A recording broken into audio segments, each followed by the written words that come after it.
welcome to the Wellness. My name is Candy Nicholas. I am an holistic health coach and I'm your host. And it is such a pleasure to be here today to have a conversation. I like to call these recorded conversations about all things health and wellness.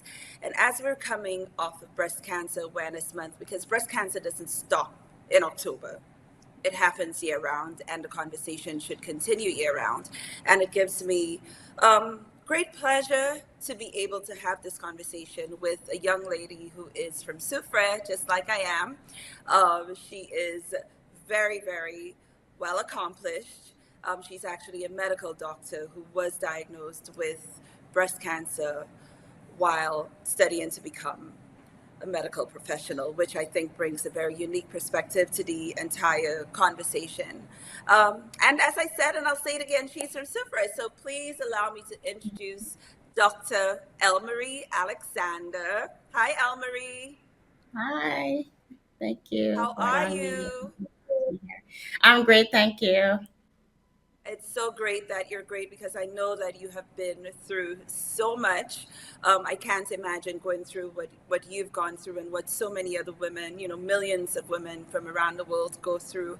It's unfortunate that this is how we're catching up, but I'm happy to catch up with you. I haven't seen you since you were much younger. And then when I heard about what you'd gone through, I was like, Elmarie is old enough to be a doctor and she had breast cancer. That's so sad. But a lot of people may know your family. Your dad is a former commissioner of police, Errol Alexander. So, he has served this country in that capacity. So, tell me about your diagnosis. Tell me about being at medical school in 2018 and finding out that you have a huge medical issue yourself that needs to be resolved. Yes. Um, I don't want to go too far back, but started my medical journey um, with the thoughts that I would be pursuing pathology, but along the way, I was really interested in bedside medicine, and I applied for internal medicine. I got into medical residency in Brooklyn, and that hospital is Brookdale Hospital. And it was around the time of 2019 that I started. Right. At the end of 2019 and towards the beginning of 2020, the COVID pandemic hit. And I was in St. Lucia, around January, February, when I actually felt it in St. Lucia. I felt a lump on the right breast. And I decided, you know what, I'll be heading back to the US to continue my, residency. I will go and get it checked at that time. But unfortunately, everything just came, in terms of the wave. We had lockdowns. We had to be on the front line, going to work every day, fighting this virus that no one knew what was going on. And so most of, all other practices in terms of medical care was just shut down. We were just in the hospital taking care of those patients. And it was not until I think the wave probably ended or subsided or got a little better around August, probably July, August. And so as I approached my birthday in September, I said, you know what, I'll be on, a lighter rotation. I'm going to speak to my clinic preceptor and, just have an office visit and request it being done because I knew I had felt that lump. And so we went ahead, we got the ultrasound and the mammogram. And right after getting the ultrasound, the technician was like, there's something, like whatever is there is significant. And there's some changes she can see. And then she had a radiologist come in. They usually do come in to review the images. And then he said that yes, it was around that time. He said that we should do a biopsy, and so that's where really the process started in terms of being diagnosed with the breast cancer. And right after having those images done, I got referred to a surgeon, a breast surgeon in my program. Um, Hmm. and then I was on night float when I got a missed call. Actually, I woke up to a missed call, and the next day I called him, and he just had me come in to speak to him. So I just had a feeling that something was going to. I wouldn't like what I heard. So this is what happened around the time of my diagnosis. Oh, wow. And, you're in medical school at the time. And as I said, here you are needing immense medical attention yourself. How did you feel and how did you balance, how did you prevent? Because I know that I would be overthinking and applying my medical knowledge to what's going on with Yeah. me. And how did you balance these two things? So I just tried not to think about it. Really, I tried to actually stay positive and just not think about it. I knew I had to get the ultrasound and the mammogram, and I knew I did it. I knew the technician felt like there was something abnormal about it, but I just went ahead and said, you know what, I'll play my part. I'll go to the tests, and I will just wait.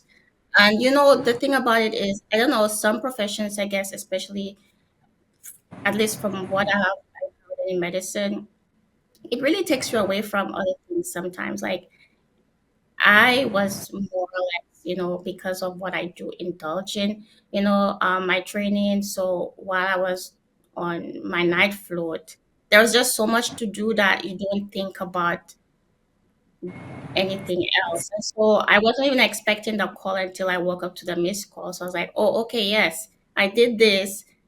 The surgeon's probably trying to reach me now.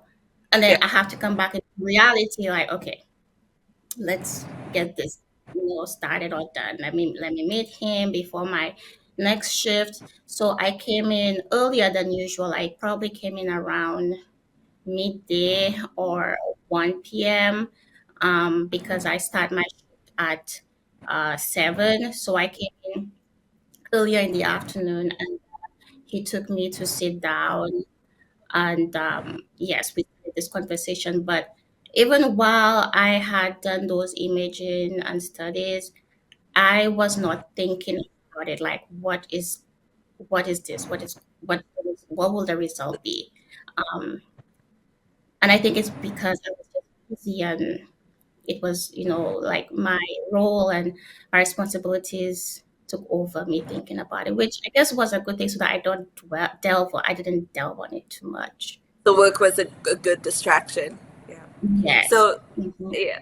So, in the moment when you were, told the news, how did you react and respond?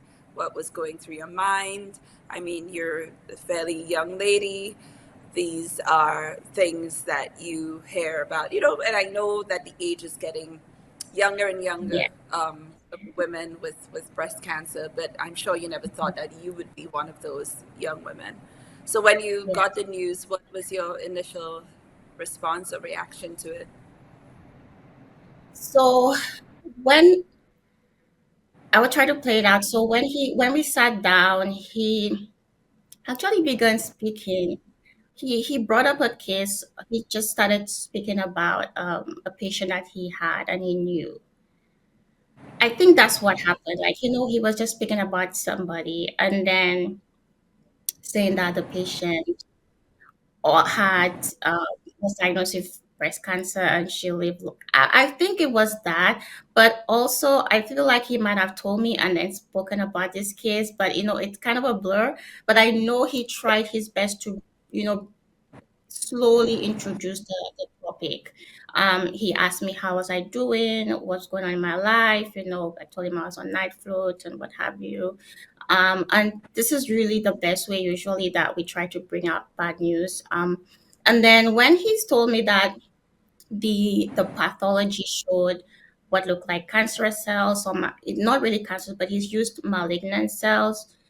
Again, it's a way to not really bring in like, oh, you have cancer. He just briefly explain what was actually seen on the pathology, rather than saying this is cancer. And then right then, I figured, okay, I have cancer. I actually have cancer. Like this is cancer. And so at some point he was speaking, and I think that's where he brought the case of a young female that he'd managed before who was also about my age. And so at this point I started, I think I blanked out, like I just like I um was in my own headspace, trying to process and think, okay, so I have cancer. Does that mean like I probably will not have a life, or I'll pass away soon, or something horrible will happen to me? Do I need to start thinking of like my advanced directives? Like, I was like thinking about making myself do a resuscitate, and that's probably me being part of the medical field, like already jumping to such far, I guess, conclusions of what else or what's next for me. Um, but at the same time, I think I kept really cool. I kept calm, and then I kind of got back into reality. And then, he was telling me about what's the next steps, and I was asking him some questions, but I really don't think I had that many questions for him. I think he eventually told me, just go and think about it. He know it's a lot to process. And then right after that, I just went and I called my chiefs to let them know what I was told. So you called your work community before you even Yeah, broke like my the news to chief. Yes, yes. I yeah. spoke to my chief residents. They're in charge of, our scheduling and whatnot. And I just had to, I guess, tell somebody or bring the news to somebody. Um, and it's weird thinking about it now, but I guess when I told it was a female, I decided to tell a female because it was easier. And coincidentally, she was applying for oncology. Um, I just actually reached out to let her know, like, hey, this is what's happening. And then she said, like, okay, you should go home. I was like, why? I'm here for work. I'm going to do my shift because I'm here. I have nothing wrong with me. I will deal with it eventually, Mhm. or And she was like, no, you have to go home, process everything, and then you need to, start figuring out what's next in terms of your treatments and plan. And then I eventually left the hospital. I went home, and then yeah, and then eventually I broke the news to my aunt because I lived with my aunt at that time. Oh, okay. And how did she receive the news? Well, I tried to be really stern and positive about it and just kept, I don't want to be any emotional. In fact, I wasn't emotional at all throughout that time. Wow. I was just myself, really. And when I told her about it, well, and her husband, they weren't, too happy, because it's not the best news. But right away, we knew that, there are steps we had to take. The hospital that I did my residency did have great oncology doctors, and we were thinking already like what's the next steps. And I just told them like, hey, we just have to, continue the process of the diagnosis because there are other tests that need to be done. And we were just like saying yes and praying that, whatever else that we have to do, it's not that severe, and we can move forward and push forward. Um, I believe that night or the night after, we decided that we would make a video call with everybody else. So because my family's in St. Lucia, Yeah. and so we call my parents and my brother, one of my brothers on one line, and then the other call with my other brother on the line with his family, and then we all spoke about it, and I broke the news to them.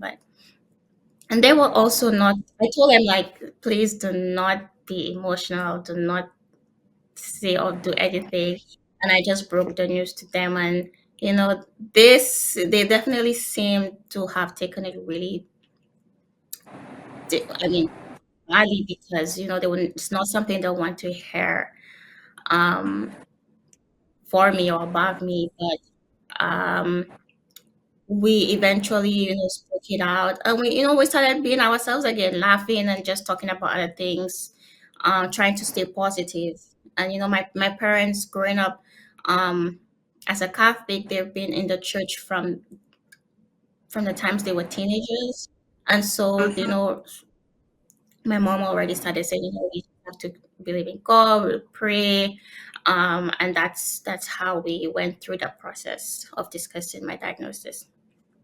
But what's jumping out for me, listening to you, is that you were just very logical, very stoic, even just very calm and very positive in your approach to dealing Yeah. with the news. So, is that how you are? Is it because of your professional training and background? How did you deal with it in such a way? I believe it's probably how I am, but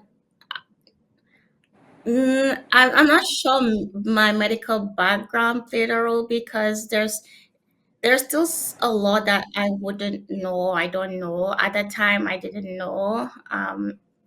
I mean, I had an idea of what it meant for me, in terms of what the next few months and years would be like getting treatment. But I think it's probably just, I guess, how I am. I feel like most times when I face really tough situations, I I'm usually pretty logical, and I try to stay like, I guess, calm about it, and find ways to logically work it out. Then after everything works out, or if not, or if it doesn't work out, I would start breaking down and be like, okay, what's happening? You know? But usually I like to face head on and just be positive, and find logical methods and ways to tackle any roadblock, or any instances where I face difficult situations. Okay, so one of my intentions for this conversation is for us to pass on valuable advice and information to people who may be going through the same thing. So I think one of the takeaways that I've already um, gotten from you is, be calm, be positive, um, think about things in a logical way. And yeah, and I think that's great. But on this note, we're going to take a quick break and we'll come right back and talk some more about your experience with breast cancer. This is The Wellness. I'm Candy Nicholas. We'll be right back.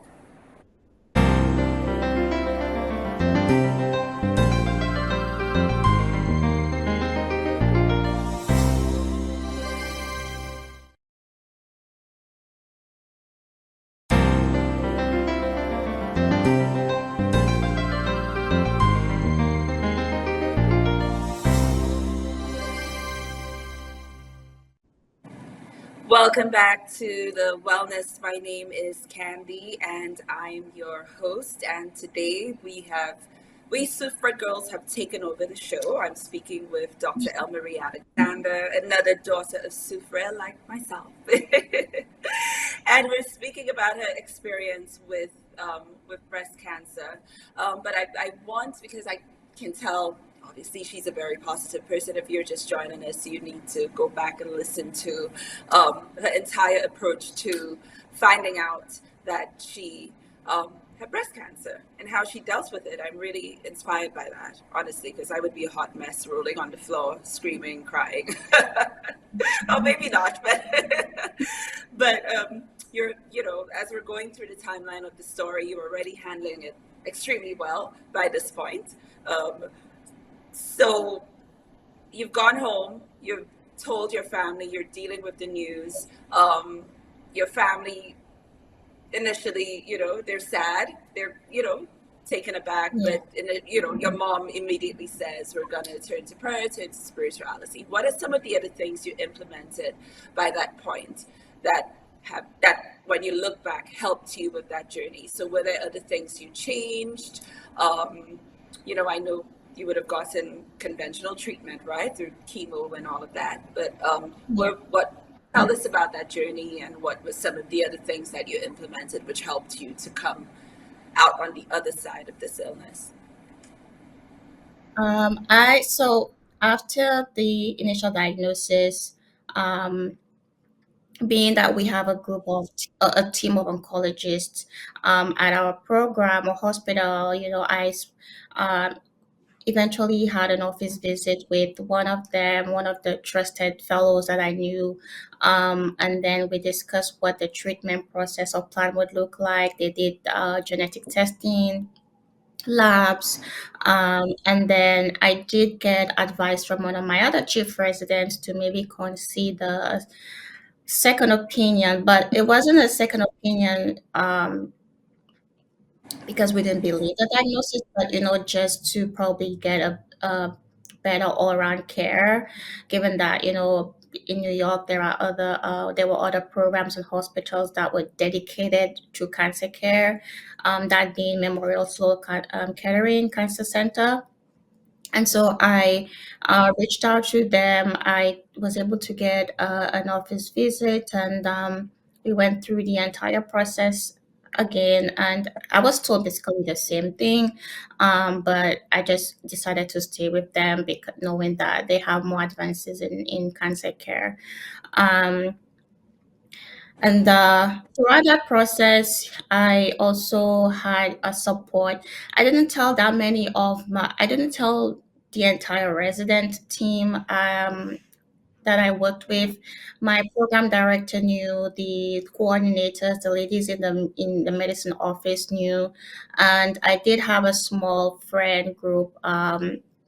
Who I spoke to all the time when I told about it. And I also had a friend, a male friend, who we became very close. And and now we're actually engaged. But during that time, he You're was really always telling, engaged to be yeah, married. Congratulations! thank you. Oh, that's wonderful. Is he in the Um, medical field as well? yes, it is. So we were in the Okay. same program at the time, and it's always like while we speak of me being positive and just thinking of, okay, this is what I look to do. This is how I'm going to be logical about it. He would bring the aspect of, this will happen and you have to prepare for this. While I try not to think about it, he would tell me, like, you have to prepare for the hair loss, you have to prepare for the side effects of the regimen. And I said, well, yes, I know, but I will get when I get there, I will face it. And so definitely I would say, I mean, I think the mindset was number one, just keeping my same mindset. I know for someone who does might not have the mindset, it will be difficult to kind of shift. And so that's where family, close friends that you trust comes in, to give you that support. So that if I were that way, I'm sure if I were the one saying, but what about this and what about that? Someone else, he or maybe my family, my brother or my aunt would be like, no, we will face it, we will get there. When we get there, we will face it. And so that balance is, so vital. And it's always good to have a support system.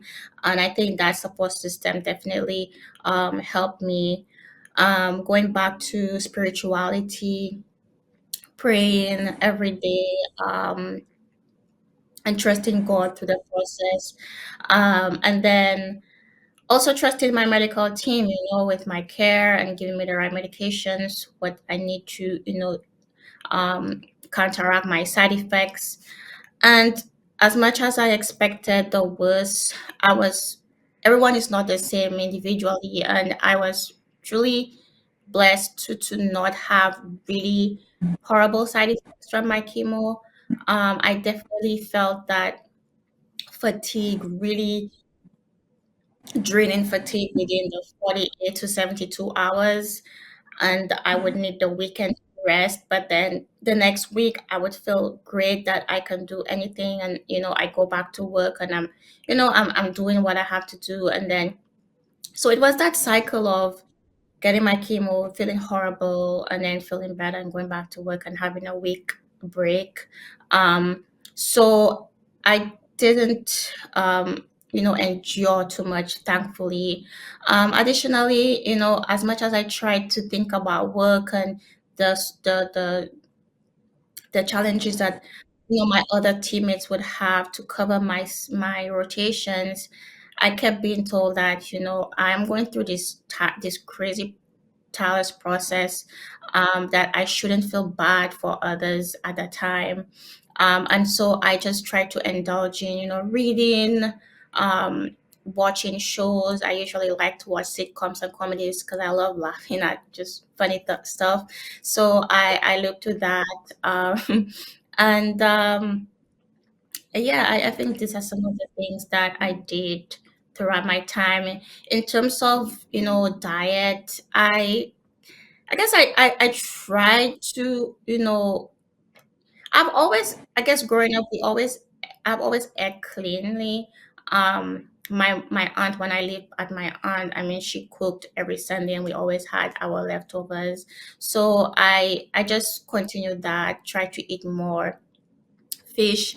I know definitely saltfish helped me. Green figs and saltfish used to make it for me, at least once a week, and that, I was told helped the nausea and the side effects, and I enjoyed it. So I did a bit of everything to, help me through that process. That's what's so positive thinking, clean eating, having a good support system. What about because you speak a lot Yeah. about going back to work. How did your colleagues band around you? I mean, we know how one did because you're now getting married to him. I guess he did a good job.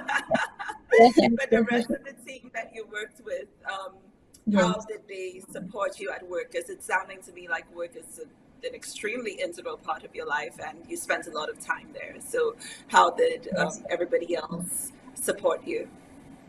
Yes, I did. My other two colleague friends, I mean, there was one that she's emotional, and we really were close because we did a lot of our training. So we go through different rotations, and we will always pair together. And she cried when I told her about it, but at the same time, she's very spiritual too. So we were, praying and talking about how God will, guide me and get me through everything. They always message me, ask me how am I doing.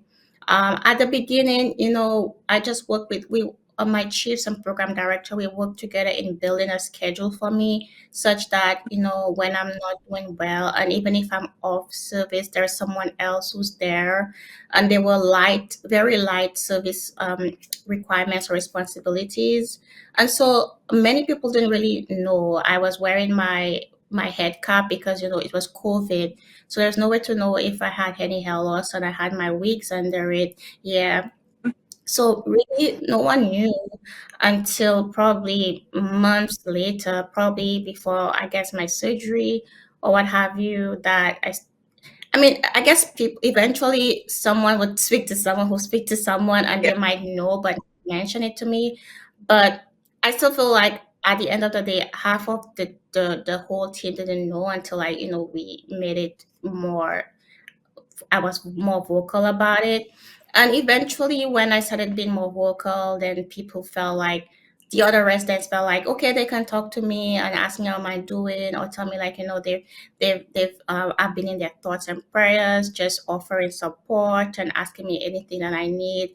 Um, some of my, closer colleagues, they actually I didn't know that, but they decided to build a contribution for me, and so they had put together a money contribution. And one day they came to my place, and then they brought me a bouquet of flowers, or like an arrangement, the floral arrangement with the fruit basket, and they gave me this donation. I was like, "What y'all didn't know how to do that," but it was sentimental at that time, and everyone definitely was very supportive. oh, that's good. Did what you were going through strengthen your resolve to continue? Because you were in resident doing your medical residency at the time. So, did what you were going through and the help that you were getting from other medical professionals reaffirm in your mind that this is what you wanted to be doing, to be helping other people to get well? And has it inspired you to maybe look further into, since you've had a personal experience with the cancer journey, to look into oncology maybe as as a specialty at some point. Yes. It definitely strengthened. I don't have any doubts that even while I went through that process, that I didn't want to continue my journey. My goal was to, get through this journey and continue what my purpose was, and what I thought I would have loved to pursue, which is medicine and then helping patients throughout their illnesses. At that time, I was grappling through subspecialties, thinking what would I want to specialize in. I did consider oncology actually at some point, but I just felt like it was too, it was kind of too depressing for me to want to do it in the long run. And so I decided, I don't think it would have been the best fit for me.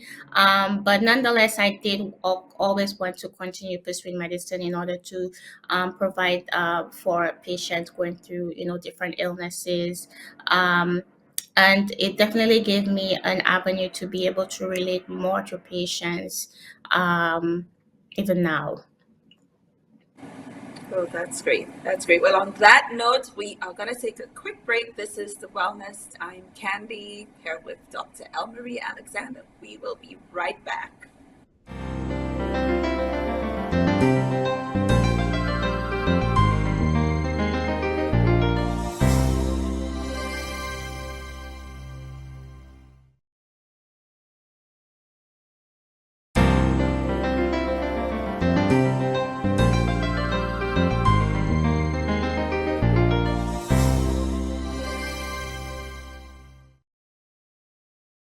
Welcome back to The Wellness. We are having an amazing and inspiring conversation with Dr. Elmarie Alexander. I am Candy, I am your host, and we are talking about her experience with breast cancer as a young lady who happened to be in medical training at the time of her diagnosis, and how amazingly well we've come to find out, if you've been watching, that she dealt with it and came through it, and is continuing on her path and journey as a medical professional. So, Elmarie, thank you once again for being here with us.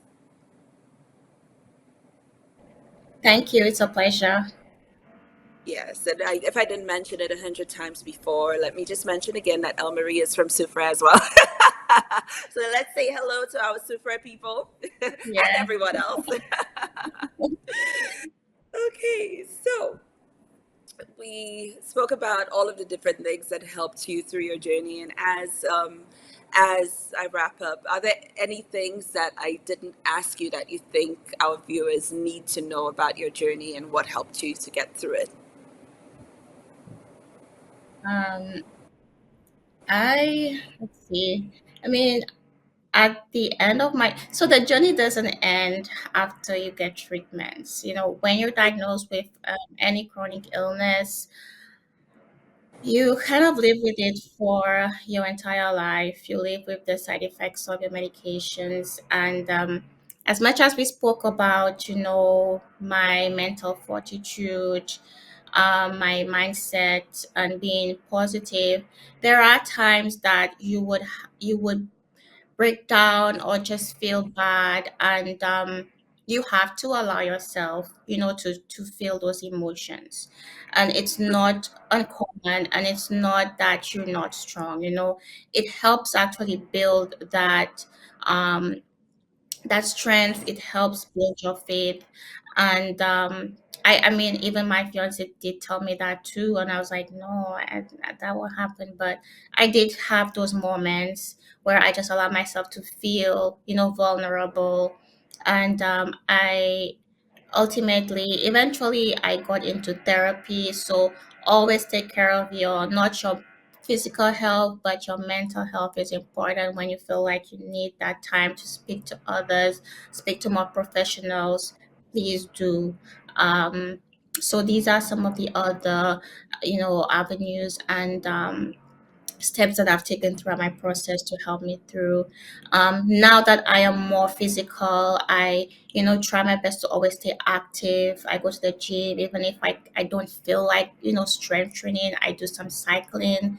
anything to keep me moving, to keep my heart, like, raised, to feel that increased heart rate, because it's important as part of, health, your health. And so mental health, physical health is also important. Yeah, therapy is still very much. I mean, it's gotten better over the years, but I speak, and it's almost like there's an opportunity to speak on this every single time I speak with someone on the show.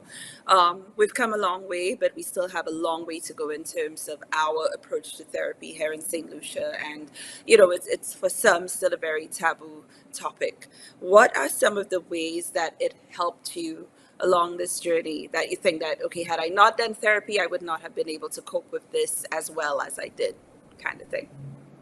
um, yes, so it's helped me, I guess, first of all, just speak out, because most times, actually, even going through anything, I try my best to just handle it on my own, on myself. And it gave me an avenue to be able to speak to someone who I felt like won't judge me, just airing out my thoughts. And then it also allowed me with that person to examine my thoughts, or to, break it down and feel like, why am I having feeling this way, or why am I doing this? How can I improve it and work on myself? So these are some of the ways that it has helped me. It has helped me to, take accountability for myself as well, in terms of showing up, for my taking care of myself, um, and showing up for me. And I think these are some of the ways that the therapy has helped me. Okay, that's great. Now, I've noticed, I don't know if it is a trend, but I've definitely noticed that there are a few more people a few more young people than normal getting breast cancer. Even in our community, I know of, a couple of deaths in the recent past.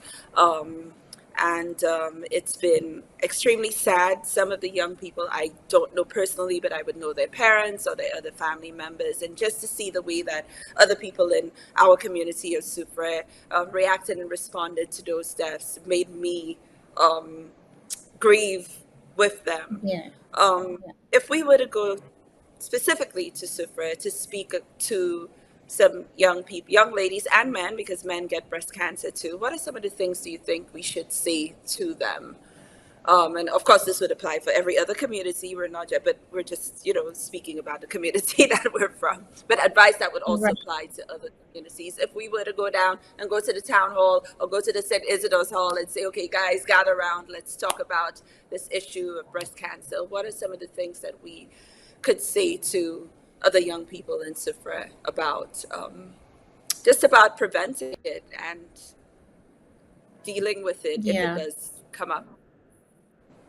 Yes. I would say, in terms of first preventing it, I think it starts with our mindset, and just knowing that it exists, and not knowing that it exists, but that it exists even in younger people, or our younger population. Actually, going through medical school, just, studying those basic sciences, and the clinical aspect, when I was actually studying for medical school before training, um, we always learned that, breast cancer or any cancer was more of an something in the aging population. So, like 50 or 60, that you're at risk for it.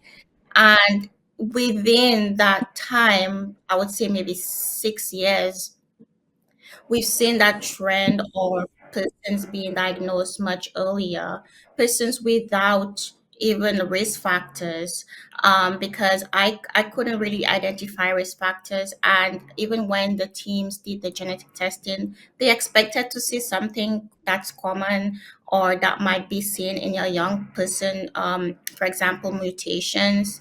Um, because that's what we knew before. But, as our technology, I guess, advances, as, the world advances, whatever that's used whatever that's used in the food, whatever that we inhale, whatever that, is in the air, it definitely affects us. And the first part of prevention is knowing that it exists and we're not invincible to it. Secondly, is I know that prior persons in the professional field would say or um, would downplay self exams, but I felt the lump, and without feeling this lump, I wouldn't have gotten a mammogram at the age of 27. No one would have done a mammogram ultrasound for me at 27. These are all like recommended by age 50, and now it's even lower. The age screening in the US is age 40 for women. And so I think, in terms of prevention, self exams, always knowing what your body feels like, always examining your body is one. And again, like I said, it could be our increase in processed ingestion of processed foods, the radiation we are exposed to. We can't really, I guess, we can't adjust the air, or we can't change anything about the air, but we can change what we eat. So, always going back to, growing up, we're blessed to be growing up in Sufra and Lucia, where we can have a lot more natural foods, whole foods. So, just changing or adjusting and clean our diet. It's not to say we can't indulge once or twice, but again, that moderation, eating in moderation, the alcohol, some chemicals that we use. I mean, it's could be even in our air functions. It's everywhere, and it's just a matter of knowing how much we use and what we do in terms of ingestion and what we do to our bodies. And then, thirdly, in every aspect of health and wellness and the chronic diseases and illnesses we see, not just cancer, but diabetes, high blood pressure, cardiovascular diseases, there's always there's always a role for exercising and just physical well-being and physical health, that we know, movement, exercising affects the body or impacts the body in a very positive manner. I don't think there's, besides maybe wear and tear, many I don't think there's that much negative to working out or just, moving, cardiovascular health. And so being more, practicing more healthy habits in terms of working out, moving, walking does help. And so these are some ways, we can help with the prevention of um, breast cancer and just trying to stay be more aware of it. If you were to feel something, don't hesitate to make an appointment. Matter of factly, even before you feel something, I feel like one thing we don't speak about is, primary care and prevention. And so I mean, at the age of 18, in fact, even before you're 18, we should all have our pediatricians that we go to get regular checkups. And then, as an adult, we should all have primary care providers where, we can at least go for evaluations once a year. And then the moment, you feel something, then you go back to your provider and say, hey, I don't feel right, or I can feel this. What else can we do to evaluate it? Um, no ma- Whenever you feel something wrong with yourself, with your body, try not to take no for an answer. I've seen a lot of the times there's, in today's world, a lot of terms get thrown around, but they use the term of gaslighting, where, you might feel like there's something wrong. You go to a provider and they say, no, you're okay, you're healthy, you're young. Like, there's no way you can have, well, you don't take that for an answer. You find another one, and then you find another one until, they can address your needs. And that's how, you'll be able to catch or detect, early illnesses, prevent them by, changing habits that we didn't, practice before, or having early detection can easier or quicker modes of treatment, like just a surgery without needing chemotherapy, for example, for breast cancer. So these are some ways, that we can work to. I can advise in terms of preventing and mitigating your risk for cancer. But again, sometimes we can do all of that, and it just happens. But early detection is definitely, by even doing these things and knowing your body, early detection is better as well. Um, and mindset, a support system, if you were to get diagnosed, is definitely important at the in the Yeah. beginning stages. Yeah.